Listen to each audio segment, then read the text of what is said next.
gracias, Señor, hoy porque nos reúnes en la Eucaristía y nos invitas hoy a mirar este misterio. Este es misterio que hoy celebramos, el bautismo. Es uno de los misterios claves de la vida de Jesús, ¿no? Junto con la encarnación. El bautismo empieza su ministerio público y el misterio pascual, ¿no? Es el centro. Jesús se encarna, el Dios se hace hombre, el Verbo se hace carne. En el misterio de la encarnación está ya contenido que el Espíritu Santo es el que obra en María, se encarna por obra del Espíritu Santo, obra en María y también pues ya santifica la carne de Jesús. El ángel le dice a María: el que nacerá de ti será santo, Hijo del Altísimo. Pero claro, sucede aquí cuando al finalizar la vida oculta Jesús va al Jordán, ocurre aquí un acontecimiento, y es que el agua pasa a un segundo plano. Dice Juan: yo os bautizo con agua, pero viene el que es más fuerte que yo, a quien no merezco desatar la correa de las sandalias, se los bautizará con Espíritu Santo y fuego. Y aparece una teofanía, una manifestación de Dios, de la Trinidad, el Espíritu Santo en forma de paloma, una voz del cielo, que suponemos que es del Padre, porque dice: tú eres mi Hijo, el amado, y el Hijo allí en carne, encarnado. Esta manifestación de la Trinidad nos muestra pues también un poco el sentido de la misión de Jesús, de su ministerio. Él, que ya había recibido el Espíritu Santo en la encarnación, lo recibe ahora en el bautismo para la misión, ¿no? Es ungido para el ministerio, para la misión. También podríamos hacer un paralelismo. Nosotros hemos recibido el bautismo, o sea, el Espíritu Santo en el bautismo sacramental, y recibimos el Espíritu Santo en la confirmación, como sacramento del envío, ¿no? Enviados para la misión, para ser testigos del Espíritu Santo, testigos de Cristo y del Espíritu. Aquí nos podemos ver todos, ¿no? En el Jordán hay un cambio. Los que entraban allí en el agua eran los pecadores, los que pues buscaban un gesto de conversión. El bautismo de Juan era de penitencia. Cuando entra Jesús en el agua, pues como que todo cambia. Él no es pecador, pero se hace uno de nosotros. Dice la segunda carta a los Corintios: se hizo pecado, ¿no? Sin ser pecado, carga con nuestro pecado para lavarlo, y en su carne lo lava.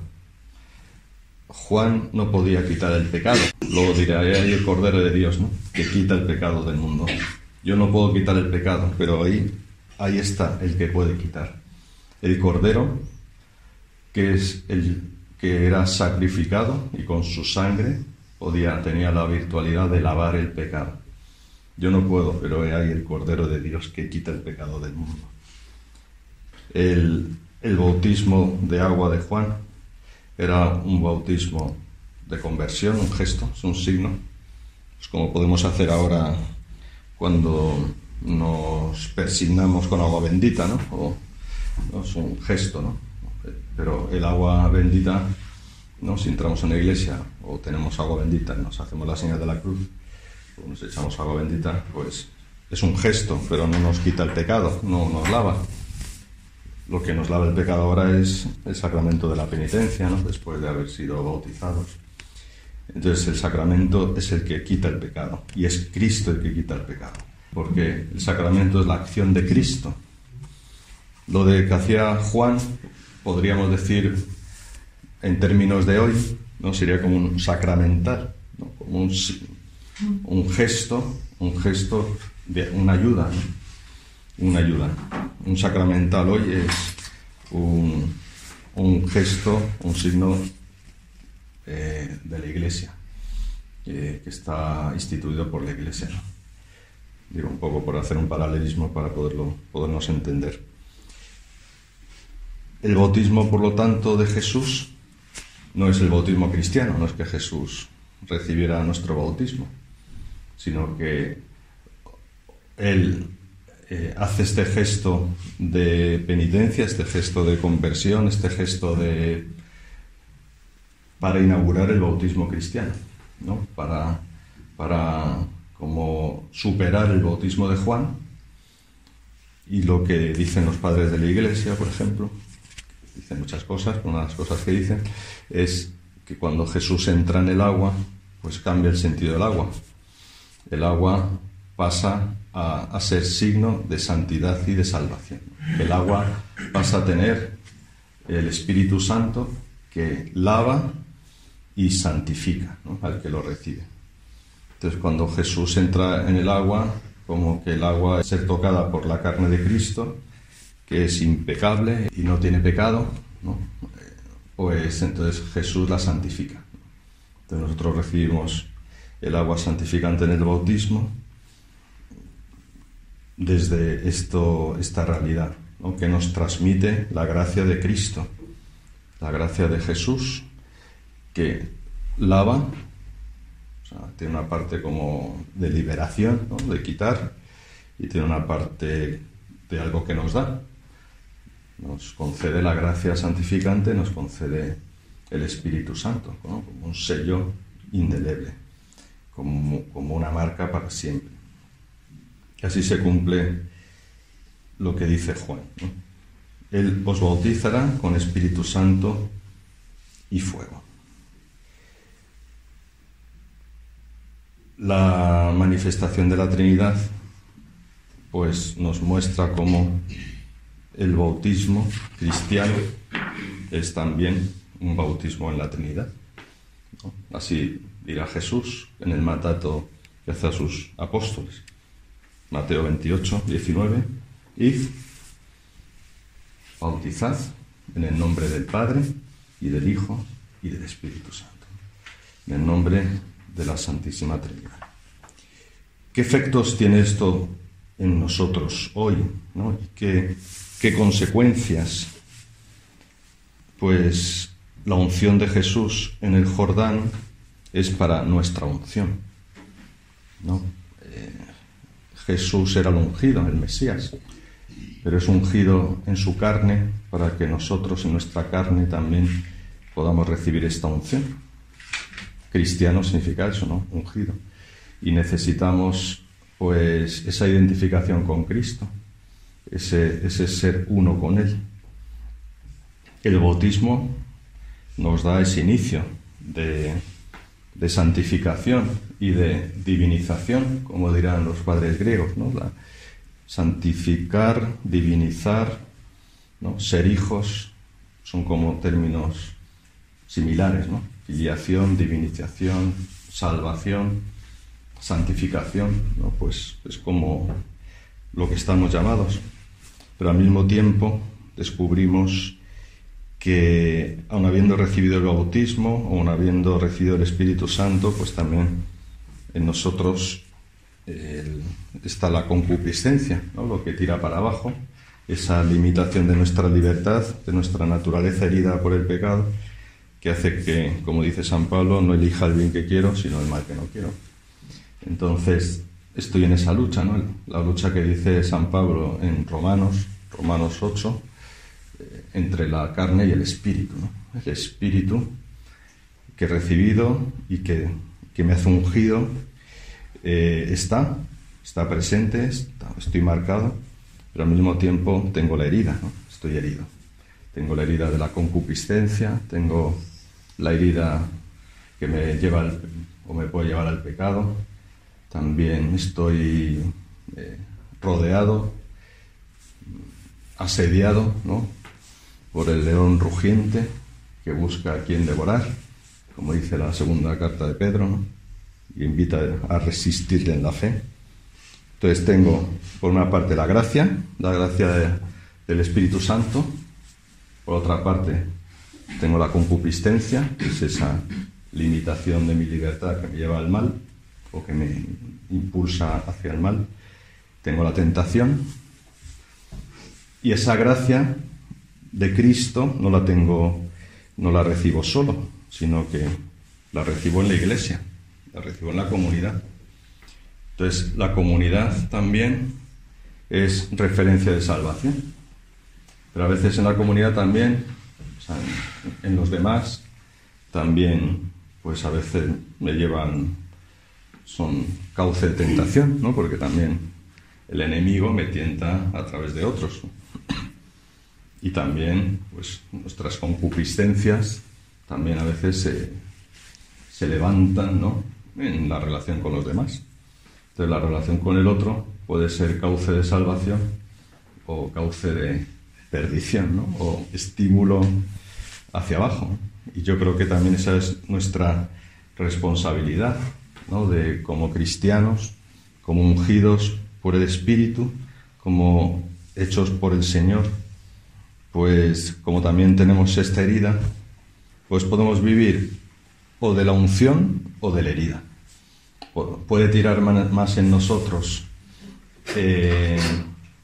lo que Dios hace, o puede tirar más en nosotros lo que el enemigo hace o lo que nuestra debilidad, a lo que nuestra debilidad nos lleva, ¿no? Y si esto lo aplicamos a nuestras vidas y si lo aplicamos también a lo concreto, pues nos damos cuenta que esto me pasa a mí, ¿no?, a nivel personal. Yo, pues eso, he recibido esta vida de la gracia, pero también estoy asediado, ¿no?, por la tentación, por mis inclinaciones, ¿no?, más bajas, digamos, que es la concupiscencia, pues mi tendencia al pecado. Pero también pasa a nivel de grupo. En un grupo puede ocurrir, o sea, ocurre de hecho, pasa lo mismo, ¿no? Hay vida de gracia, pero también hay tentación, hay concupiscencia y también hay pecado, ¿no? Depende de lo que tire más. Si tira más la gracia, pues entonces habrá buenos discernimientos en el grupo, habrá buenas decisiones, se superarán las dificultades. Pero si acaba tirando más de nosotros el pecado, pues será lo contrario, ¿no? Yo creo que es bueno como juzgar las situaciones personales o grupales, ¿no?, también desde la clave espiritual, ¿no?, sin juzgar a las personas, sino viendo que está esto detrás, ¿no?, que detrás de nosotros está esta lucha. Y entonces que necesitamos mucha gracia porque es que se nos cuela, ¿no? Cuando vivimos de la gracia, cuando percibimos gracia, como que lo demás pasa a un segundo plano, ¿no? Y yo creo que eso es como una llamada a vivir de la gracia. No es a vivir de una falsa ilusión, sino cuando uno tiene eso, la experiencia de la conversión, y entra en la iglesia, no percibe en la iglesia, no, pues ve la maravilla que es la iglesia, no ve el detalle, ¿no?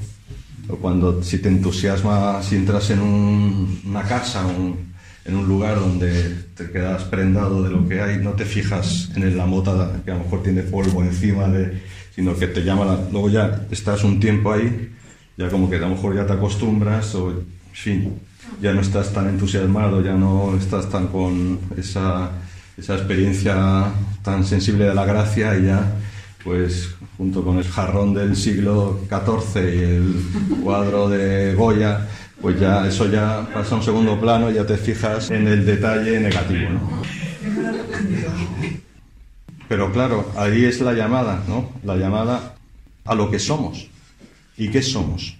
Somos ungidos, ¿no? O sea, ¿que tenemos la herida? Pues sí. Pero qué distinto es vivir desde la herida a vivir desde lo fundamental de lo que somos. O sea, cuando uno tiene una herida, también a nivel individual, personal, o a nivel de grupo, no sé, por ejemplo, a nivel personal uno tiene una herida, pues a veces eso, la herida tal y hay que tratarla, ¿no? Hay que, a lo mejor, pues hay que ir a la intercesión o uno necesita un proceso, ¿no?, de sanación de esa herida. Así como si te rompes una pierna, pues tienes que hacer un proceso de sanación física, ¿no? Y también en un grupo, ¿no? A veces hay una herida en un grupo y pues hay que tratar esa herida, ¿no? Pero tampoco podemos vivir desde la herida, ¿no?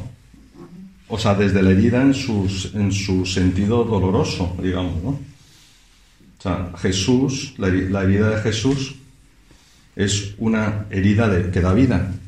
Si Jesús se hubiera quedado, ¿no?, en la cruz, mirándose a sí mismo, lo que me han hecho, ¿no?, y quejándose, y si los discípulos se hubieran estado ahí como metidos en sí mismos siempre, ¿no? O sea, la herida hay que tratarla y necesitamos pues sanarlas, ¿no? O sea, tanto las heridas de nuestra naturaleza, que he dicho que son fundamentalmente la concupiscencia, ¿no?, pero también pues el que nos ronda es para tentarnos, pero que necesitamos no estar como que sea Cristo el que toque y que sane, ¿no?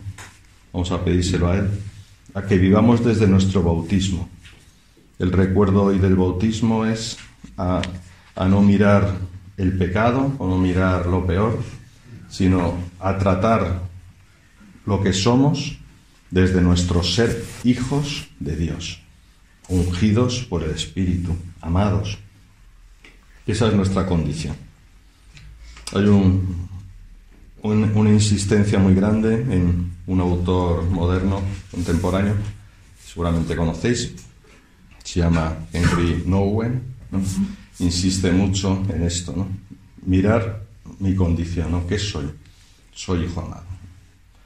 Soy herido, ¿no? Pero eso no me define la herida, me define el ser amado, me define el ser hijo, me define el haber sido elegido por Dios, me define el ser ungido por el Espíritu, me define la salvación, no me define la condenación, no me define aquello que ha sido como el error, ¿no? El error de Adán, que eso significa pecado, ¿no?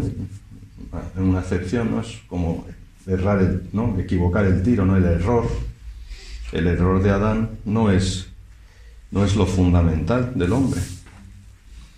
Te pedimos, Señor, tú que estás aquí, tú que hoy bajas al Jordán, para que podamos también nosotros escuchar esta voz.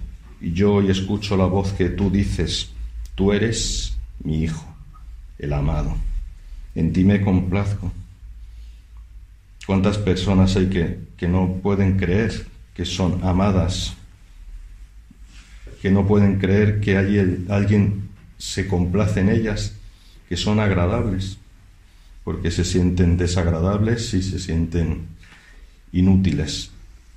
Gracias, Señor, porque hoy me recuerdas que lo fundamental en mí es que soy amado, que soy agradable para ti, que soy tu hijo, y que el Espíritu Santo está conmigo.